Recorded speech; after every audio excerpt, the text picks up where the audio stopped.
بسم اللہ الرحمن الرحیم۔ شروع اللہ کے نام سے جو بڑا مہربان نہایت رحم والا ہے۔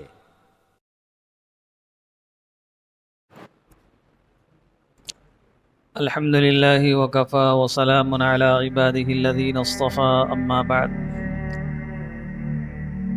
اعوذ باللہ من الشیطان الرجیم بسم اللہ الرحمن الرحیم قل ان صلاتي ونسكي ومحياي ومماتي لله رب العالمين صدق الله العظيم اللهم صل على سيدنا محمد وعلى آل سيدنا محمد وبارك وسلم۔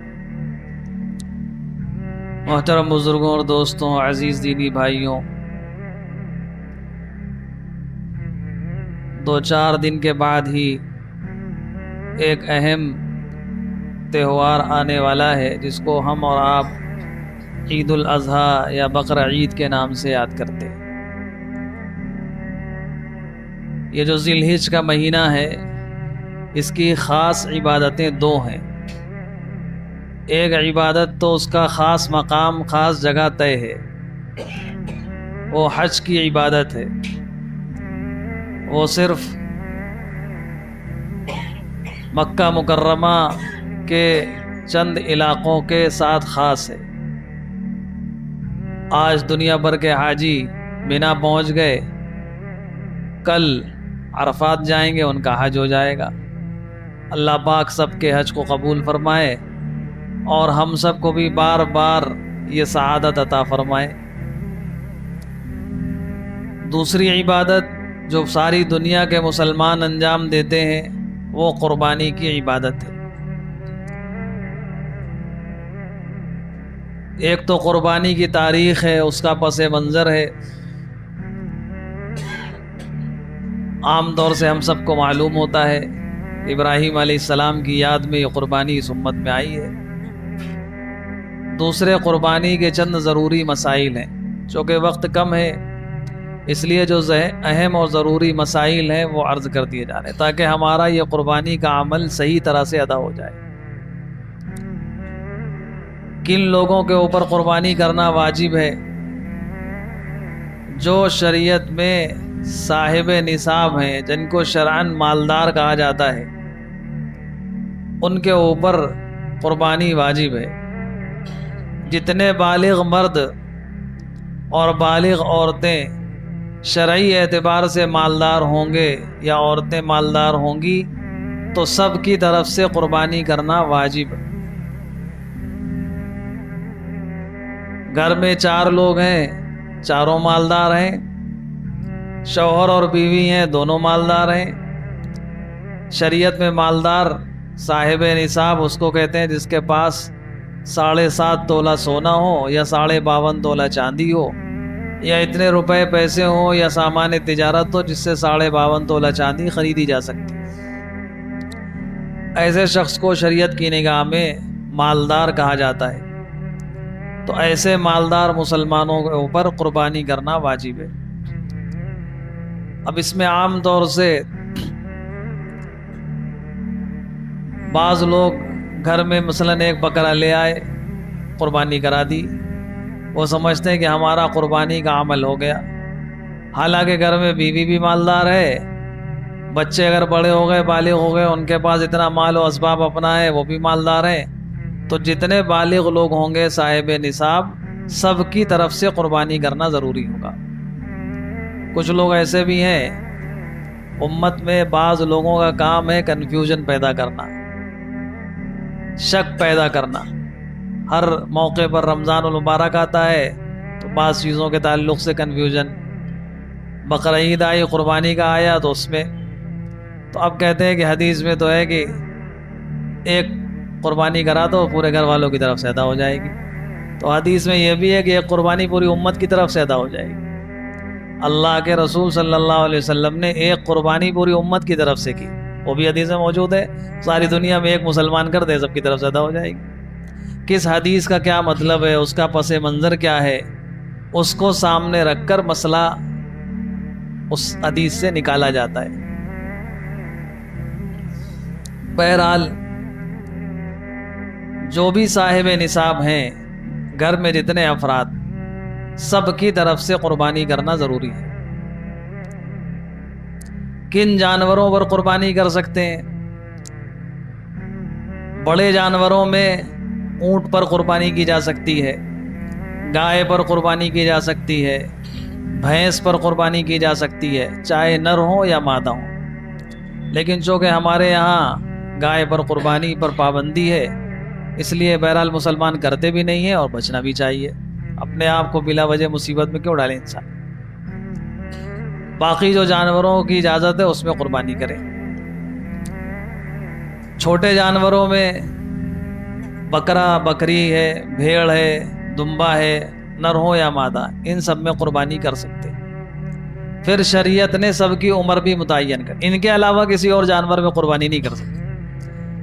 حلال جانور تو اور بھی ہیں، مثلا مرغا ہے، اس کا گوشت کھانا حلال ہے، نیل گائے ہے، اس کا گوشت کھانا حلال ہے، لیکن قربانی جو عید الاضحیٰ کے موقع پہ دی جاتی ہے، ان جانوروں کی قربانی نہیں ہو سکتی۔ کوئی مرغے کی قربانی کرا دے، نیل گائے کر دے، اور کسی ایسے جانور کی، اس کی قربانی نہیں کر سکتا۔ تو ہر حلال جانور کی قربانی نہیں کر سکتے۔ یہ عبادت ہے، عبادت جیسی بتائی گئی ویسے ہی کرنا ہے بس۔ اب جو بڑے جانور ہیں اس میں اونٹ، اس کی شریعت نے عمر بھی متعین کر دی، کتنے سال کا ہونا چاہیے۔ تو اونٹ ہے وہ 5 سال کا ہونا چاہیے، اس سے کم ہوگا تو اس کی قربانی نہیں ہوگی۔ بھینس، اس کی قربانی، اس کے لیے اس کی عمر 2 سال ہونی چاہیے، اگر 2 سال سے کم ہے تو اس کی قربانی جائز نہیں ہے۔ یعنی گوشت تو حلال ہے، لیکن بقرعید کے موقع پہ جو قربانی واجب ہے وہ ادا نہیں ہوگی اگر عمر 2 سال سے کم ہے۔ بکرا یا بکری، بھیڑ، دمبا وغیرہ، اس کی عمر 1 سال ہونی چاہیے، اگر 1 سال سے کم ہوں گے تو قربانی صحیح نہیں۔ البتہ بھیڑ اور دمبے کے بارے میں حدیث پاک میں خاص حکم اور ہے کہ اگر بھیڑ یا دمبا 6 مہینے کا ہے اور اس کو سال بھر کے بھیڑ یا دمبوں میں چھوڑ دیا جائے تو پتہ نہ چلے کہ یہ چھوٹا ہے یا بڑا ہے، یعنی اتنا موٹا ہو، صحت اتنی ہو اس کی کہ سال بھر کے دمبوں میں اگر چھوڑ دیا جائے تو وہ بھی سال بھر کا نظر آئے۔ تو ایسے بھیڑ اور دمبے 6 مہینے کی عمر میں بھی کر سکتے، لیکن بکرے میں مسئلہ نہیں ہے۔ بکرے کی تو پوری عمر، بکرا یا بکری، وہ تو 1 سال کا پورا ہونا چاہیے، اگر 1 سال سے کم ہے تو اس کی قربانی جائز نہیں۔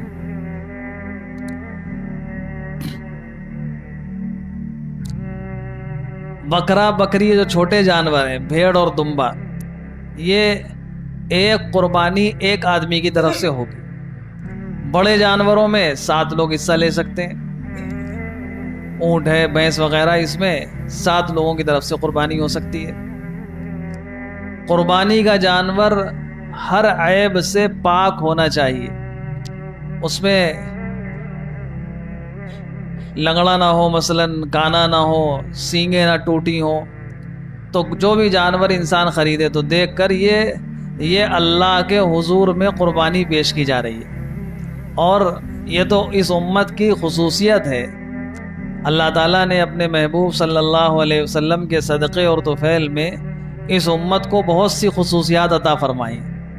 انہی خصوصیات میں ایک یہ خصوصیت عطا فرمائی کہ اس امت کو شرمندہ ہونے سے بچا لیا، اور اس کے ساتھ ساتھ اپنی طرف سے ایک دعوت کا انتظام بھی کر دیا۔ پچھلی امتوں میں یہ ہوتا تھا، قربانی ہر امت میں رہی ہے، اور آج بھی دنیا میں جتنی قومیں ہیں ان سب کے یہاں قربانی کا تصور موجود ہے۔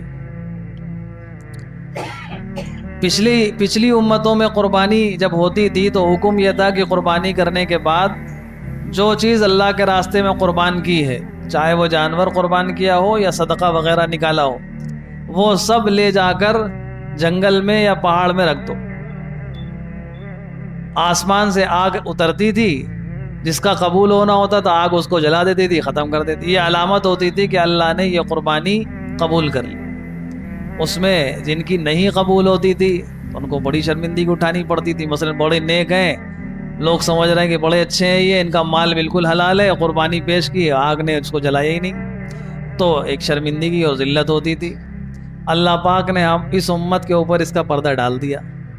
اب کس کی قبول ہے نہیں قبول ہے آخرت میں تو خیر پتہ چلے گا، دنیا میں اللہ نے پردہ ڈال رکھا ہے اس لیے تاکہ بندہ اگر کچھ گڑبڑی کر رہا ہے تو موقع دے دیا کہ دیکھو سچی پکی توبہ کر لو۔ دوسرا یہ کہ پچھلی امتوں میں قربانی کرنے کے بعد گوشت ختم ہو جاتا تھا، آگ آتی تھی، لیکن اس امت میں یہ قربانی کا گوشت اللہ قبول فرماتے ہیں، اور قبول کرنے کے بعد واپس پھر وہ گویا مہمان نوازی کے طور پہ ہمیں دے دیا جاتا ہے۔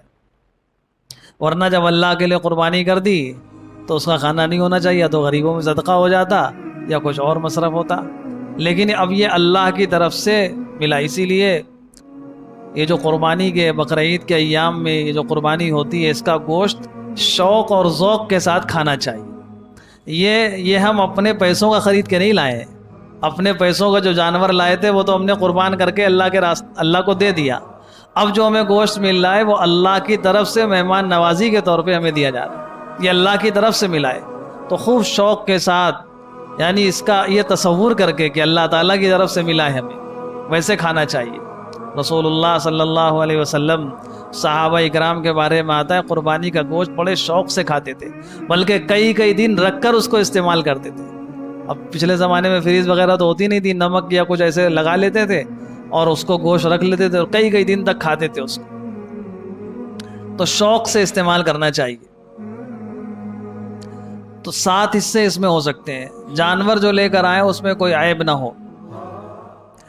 یہ جو قربانی ہے، جس وقت قربانی کی جا رہی ہے، اس میں عام طور سے لوگ کسائی کو یا کسی اور کو قربانی کرنے کے لیے بلاتے ہیں، اور وہ لوگ چونکہ بہت زیادہ وہ سوچتے ہیں کہ زیادہ پیسے مل جائیں گے، ہم 10 جگہ 20 جگہ زیادہ جانور کر دیں، تو کوشش ان کی یہ ہوتی ہے کہ جانور جلدی سے ٹھنڈا ہو جائے اور ہم اس کا جلدی سے اپنا کام ختم کر کے دوسری جگہ چلے جائیں۔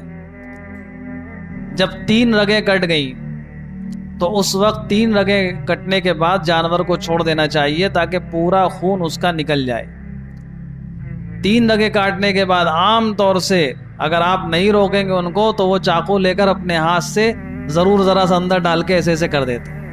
وہ پیچھے ایک حرام مغز ہوتی ہے جس کا تعلق دماغ سے ہوتا ہے، اس دماغ سے جیسے ہی اس کا تعلق ختم ہوتا ہے جانور فوراً ٹھنڈا ہو جاتا ہے، اور جانور جب فوراً ٹھنڈا ہو گیا تو بدن میں جو خون ہوتا ہے وہ پورا خون باہر نہیں نکل پاتا ہے، اس سے گوشت میں بیماریاں بھی پیدا ہوتی ہیں، اور شرعاً ایسا کرنا جائز بھی نہیں ہے۔ جب تک جانور ٹھنڈا نہ ہو جائے حرام مغز کو کاٹنا نہیں چاہیے۔ 3 رگیں کاٹ دی جائیں، جانور کا دماغ پورا ہوش و حواس میں رہتا ہے، وہ پھڑپھڑاتا ہے، تو اس سے پورے بدن کا خون اس کا باہر نکل جاتا ہے۔ یہ حرام ہے خون استعمال کرنا۔ اب خون پورا نکل گیا، اب جانور کا گوشت بھی پاک صاف ہو گیا، سب پاک صاف ہو گیا۔ تو عام طور سے جو لوگ قربانی کرتے ہیں چونکہ وہ سوچتے ہیں زیادہ جگہ کر دیں گے تو فوراً جلدی سے کاٹ دیتے ہیں کہ جانور ٹھنڈا ہو جائے، ہم فٹافٹ کام کریں دوسری جگہ چلے جائیں۔ آپ ان کو روکیے، آپ کہیے ٹھیک ہے تمہیں کہیں اور جانا ہے تو پہلے یہاں 3 رگیں کاٹ کے گوشت خون پورا نکل جائے، تم تھوڑی دیر کے بعد دوسری جگہ سے کر آ جائے، لیکن جب جانور پورا ٹھنڈا ہو جائے تبھی آ کر آگے کام کرنا، اس کا خیال رکھنا چاہیے۔ اسی طرح ایک اور غلط فہمی یا شکوک اور شبہات پیدا کرنے والے لوگ ہر طرف ہوتے ہیں۔ عام طور سے اب یہ سننے میں ملنے لگا ہے کہ بھئی اتنے پیسے برباد کرنے کی کیا ضرورت ہے قربانی میں، یہی پیسے کسی غریب لڑکی کی شادی کرا دی جائے، کوئی اور دوسرا کام کر دیا جائے، کہیں پانی کا انتظام کر دیا جائے۔ یہ جو تصور ہے یہ دین اسلام کی حقیقت کو نہ سمجھنے کی وجہ سے باتیں پیدا ہوتی۔ اسلام نام ہے اللہ کے حکم کو مان لینے کا۔ ہم نے کلمہ پڑھا ہے لا الہ الا اللہ محمد الرسول اللہ صلی اللہ علیہ وسلم، یہ کلمہ پڑھ کر ہم نے اقرار کر لیا اے اللہ آپ ہمارے معبود ہیں، خالق ہیں، مالک ہیں، اور حضرت محمد صلی اللہ علیہ وسلم ہمارے رسول اور پیغمبر ہیں۔ اب وہ جو حکم دیں گے، جیسا حکم دیں گے ہم فوراً مان لیں گے، اسی کا نام ہے اسلام۔ ہم نے اپنا دماغ لگایا تو پھر اس کا نام اسلام نہیں ہے، پھر تو ہم اپنے دماغ پہ چلنے والے ہوں گے، جس کام میں فائدہ نظر آئے گا وہ کریں گے اور جس میں نقصان نظر آئے گا وہ نہیں کریں گے۔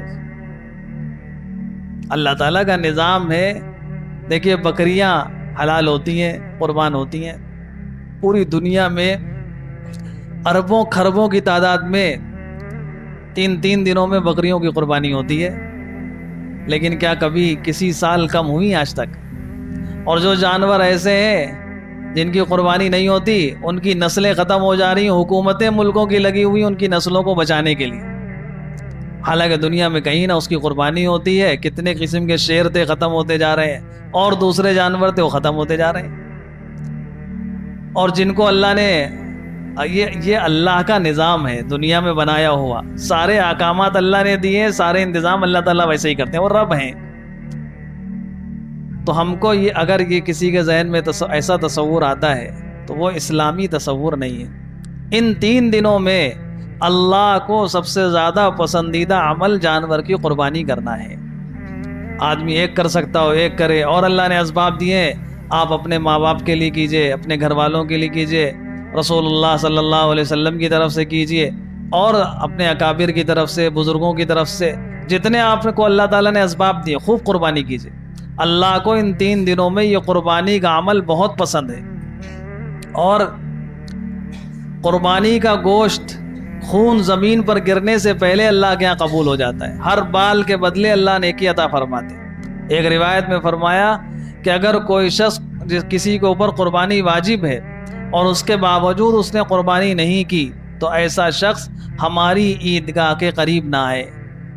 اب یہ ہم لوگوں کو جو کہ بقرعید میں عیدگاہ بہت سے لوگ جاتے ہی نہیں ہیں کہ جلدی قربانی ہو جائے گی، حالانکہ جلدی کیا سال میں 2 ہی موقع آتے ہیں وہاں جانے کے، اس میں بھی ہم جلدی کی وجہ سے مسجدوں میں ادا کر لیتے ہیں۔ عید میں چلے گئے، بقرعید میں اپنی مسجدوں میں ادا کر لیتے۔ عیدین کی دونوں، عید کی نماز اور عید الاضحیٰ بقرعید کی نماز، رسول اللہ صلی اللہ علیہ وسلم کا ہمیشہ کا معمول تھا کہ آپ نے عیدگاہ میں ادا فرمائی۔ عیدگاہ جائیے، تھوڑی تاخیر ہو جائے کوئی حرج نہیں ہے، عید کی نماز پڑھ کے پھر آگے قربانی کروائیے۔ تو اب عیدگاہ کی اہمیت نہیں، اس لیے اس حدیث کی اہمیت بھی پتہ نہیں چلے گی۔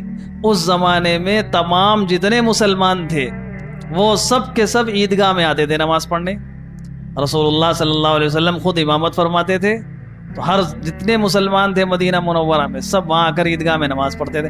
آپ نے فرمایا جو قربانی کی استطاعت رکھتا ہو اور نہ کرے وہ ہماری عیدگاہ میں نماز پڑھنے نہ آئے۔ اب اس کو کیسا لگے گا، رہ پائے گا کوئی مدینہ منورہ میں کہ سارے مسلمان تو عیدگاہ میں ہوں اور وہ اندر داخل نہ ہو؟ یعنی بالکل مسلمانوں کی جماعت سے گویا وہ کٹ گیا جو قربانی کرنے کی استطاعت کے باوجود قربانی نہ کرے۔ اس لیے جس کو اللہ نے استطاعت دی ہو ان کو ضرور قربانی کرنا چاہیے۔ اور یہ جو تصور ہے، خیر کے کام بہت سے ہیں، آدمی یہ کہے کہ بھائی اپنے گھروں میں اتنا پیسہ نہ لگاؤ، شادی بیاہ میں لاکھوں روپے نہ خرچہ کرو، وہ پیسے بچا کر غریبوں کے، وہاں نہیں کہتے، دین کے کام میں کہتے ہیں کہ یہ یہاں پیسہ بچا کے وہاں لگا دو۔ اور پھر اگر عقلی سے سوچنا ہے تو یہ جو قربانی صرف جانوروں کی قربانی کر کے پیسے کی بربادی نہیں ہے، کتنے کاروبار اس کے ذریعے سے چلتے ہیں۔ چاقو والوں کے کاروبار چلتے ہیں، انگیٹھیاں کتنی بک جاتی ہیں، لکڑی والوں کتنے کاروبار چلتے ہیں، لوگ ہڈی توڑنے کے لیے لکڑیاں، یعنی نہ جانے کتنے کاروبار اس کی وجہ سے چل جاتے ہیں، کتنے غریبوں کا فائدہ ہوتا ہے۔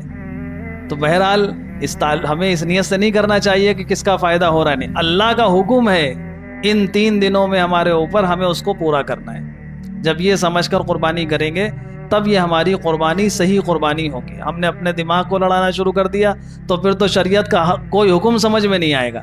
بار بار دن میں 5 بار آئیے، وضو بنائیے، پاک صاف ہوئیے، کھڑے ہوئیے، جھکیے، سر زمین میں رکھیے۔ آدمی عقل سے سوچے تو کیا سمجھ میں، کیا فائدہ مسجد میں آ کے نماز پڑھنے سے؟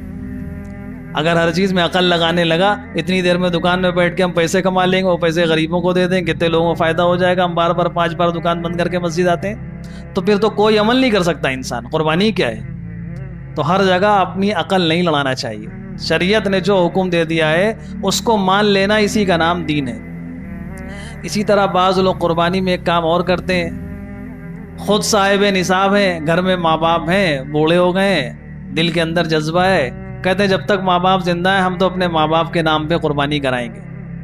ماں باپ کا ادب و احترام اپنی جگہ، اگر ماں باپ صاحب نصاب نہیں ہے اور بالغ اولاد وہ کاروبار کرنے لگی، جاب کرنے لگی، وہ صاحب نصاب ہے، تو اس کو اپنے نام سے قربانی کرانا ہوگا، اس لیے کہ اس کے اوپر واجب ہے، ماں باپ کے اوپر ابھی واجب نہیں ہے۔ اگر ماں باپ کے پاس اتنا پیسہ ہے تو پھر ماں باپ کو مستقل کرانی پڑے گی، بچے کو اگر بالغ ہوگی اولاد تو اس کو اپنی مستقل کرانی پڑے گی۔ ایسا نہیں کہ آپ ماں باپ کی محبت میں اپنا حکم اپنا عمل چھوڑ دیں. آپ کے اوپر جو چیز واجب ہے وہ آپ کو کرنی ہوگی, ماں باپ کے اوپر جو چیز واجب ہے ان کو ادا کرنی ہوگی. بہرحال یہ چند ضروری مسائل تھے. اللہ پاک ہم سب کو ہر مسئلہ شریعت کا سیکھ سمجھ کر عمل کرنے کی توفیق عطا فرمائے. یہ 2 مسئلے اور اہم ہیں. ایک تو عرفہ کا دن ہے. آج 7 تاریخ ہو گئی, کل 8 ہے, پرسوں اتوار ہے, یوم عرفہ کہتے ہیں. عرفے کے دن کا روزہ اس کی بڑی فضیلت ہے. حدیث پاک میں ہے کہ عرفے کے دن کے روزے سے مجھے امید ہے کہ اللہ تعالیٰ اس کے ذریعے سے 2 سال کے گناہوں کو معاف فرما دے گا. 1 سال پچھلے 1 سال اگلے. تو کوشش کریں کہ عرفہ کے دن کا روزہ رکھ لیں. اس میں بھی بعض لوگ اپنا دماغ لڑاتے کہتے ہیں عرفہ کا دن تو وہاں 1 دن پہلے ہو جاتا ہے. اب حرم وہ حاجی لوگ گئے ہیں عرفات میں, وہ تو کل چلے جائیں گے عرفات. آج وہ مینا میں ہے, کل عرفات میں, یعنی ان کا سنیچر کو یوم عرفہ ہوگا. تو کہتے ہیں عرفات تو وہاں تو سنیچر کو ہو رہا ہے تو اتوار کو رکھیں, ہم سنیچر کو رکھیں گے. بھائی آپ جہاں رہ رہے ہیں وہاں کا حساب مانا جائے گا, وہاں کا نہیں مانا جائے گا. وہاں کا مانیں گے تو وہاں تو 2.5 گھنٹے کے بعد ہوتی ہے, آپ سحری 2.5 گھنٹے کے بعد کریے پھر. اور بعض جگہ دنیا میں تو ایسا ہوتا ہے وہاں دن ہوگا, سعودی عرب میں وہاں رات ہوگی, تو پھر ان کے لیے عرفہ کہاں چلا جائے گا. وہاں تو وہاں والوں کے لیے یوم عرفہ آئے گا نہیں, اس لیے کہ وہاں تو رات تھی جس وقت سعودی عرب میں دن تھا. جو انسان جس ملک میں رہ رہا ہے اس ملک میں جو تاریخ ہے اس کو وہی فضیلت ملے گی جو جہاں ہے. ایسے شب قدر ہے, ایک ہوتی ہے پوری دنیا میں. اب ہر جگہ رات کا ٹائم الگ الگ ہے, تو آدمی سوچے کہ کیسے کہاں کا مانیں گے. بس اپنی زیادہ دماغ نہ لڑائے, جہاں رہ رہا ہے وہاں جب رات آئے گی وہ اس کی شب قدر ہوگی, وہ عبادت کر لے. ایسے یہاں عرفہ میں جب عرفہ کا دن آئے گا اس دن عرفہ کے دن روزہ رکھ لے بس. اور یوم عرفہ سے یعنی 9 ذی الحج سے لے کر 13 ذی الحج تک ایک اور عمل ہے جس کو تکبیرات تشریق کہتے ہیں, جو مردوں اور عورتوں سب پر واجب ہے. ہر فرض نماز کے بعد 9 تاریخ کی فجر سے 13 تاریخ کی عصر تک ہر فرض نماز کے بعد 1 مرتبہ مردوں کو بلند آواز سے اور عورتوں کو آہستہ آواز سے تکبیرات تشریق پڑھنا واجب. اللہ اکبر اللہ اکبر لا الہ الا اللہ اللہ اکبر اللہ اکبر وللہ الحمد. اللہ تعالی ہم سب کو عمل کی توفیق عطا فرمائے. مفتی حفظ الرحمان قاسمی کے چینل کو سبسکرائب کیجیے.